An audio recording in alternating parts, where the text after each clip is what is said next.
שלום, שמירון ואני אעשה לכם סיקור על שני אולרים. אני לא אעשה לכם סיקור על שני אולרים בסרטון אחד, נחלק את זה. נתחיל דווקא באולר ויקטורינוקס מספר 43. ויקטורינוקס מספר 43 מגיע עם פינצטה קטנה, טובה להוצאה של כל מיני דברים, עקיצות, של דבורה, שוקלת. אני יכול גם במקומה לשים קיסם. מגיע עם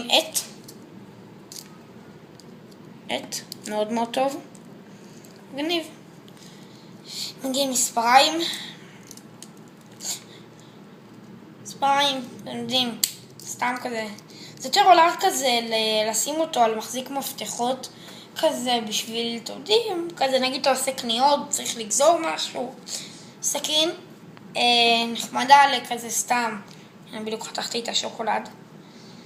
סכין טובה לתדים, לסתם כזה, בשביל נגיד אם צריך לחתוך, נגיד סתם לחתוך פרי, צריך להוריד מפרי משהו, לוקח. נחמד בסך הכל. עוד משאפת, צירה כאילו, ועם מברג.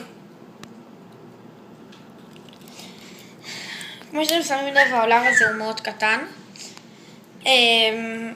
והאולר הזה עולה בין 60 ל-80 שקל, אפילו ב-50 שקל אפשר למצוא אותו. אולר מאוד טוב, ויקטורינוקס מקורי, ממליץ לכם. טוב, לכם תודה שצפיתם ויאללה ביי.